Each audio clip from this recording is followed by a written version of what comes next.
Dans notre imaginaire, la Tanzanie c'est Simba, le roi lion. Mais la Tanzanie c'est aussi la savane à perte de vue, une multitude de parcs nationaux, le plus haut sommet du continent, la rencontre avec le peuple Maasai et des possibilités de safari à l'infini, sans oublier les plages de sable blanc au bord de l'océan Indien. Et tout ça commence à Arusha.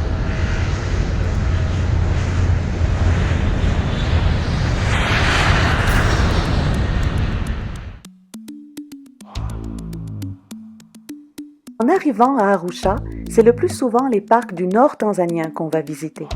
L'Afrique de l'Est compte la plus grande densité d'animaux sauvages au kilomètre carré.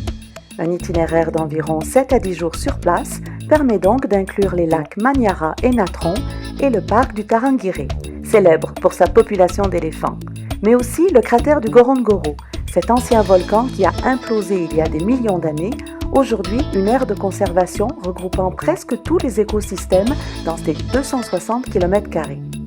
Mais le moment magique, c'est d'arriver dans les plaines à perte de vue du Serengeti. C'est là qu'à certains moments de l'année, on peut observer la grande migration d'herbivores, des troupeaux se déplaçant en longues colonnes de milliers de bêtes à la recherche de nourriture, quitte à braver crocodiles et autres prédateurs en chemin.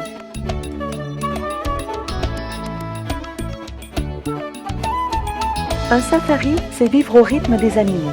On se lève tôt afin de parcourir les parcs à la recherche du Big Five, bien sûr, mais aussi de la faune exceptionnelle du pays. Au-delà des dizaines de photos qu'on prend, partir en safari, c'est se mettre en mode observation et comprendre le lien qui unit nature et bêtes sauvages. Quels animaux se côtoient? Qui sonne l'alerte à l'arrivée d'un prédateur? Lesquels vivent en groupe ou au contraire en solitaire? Quelles espèces peut-on observer pendant le jour et lesquelles entendons-nous la nuit, en plein cœur de la savane?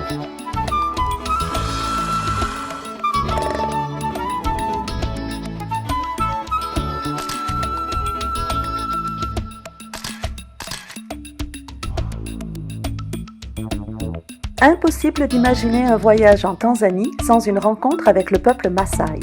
C'est principalement autour du lac Natron que l'on fera des balades avec eux, afin qu'ils nous guident à travers les villages et facilitent les échanges avec la population.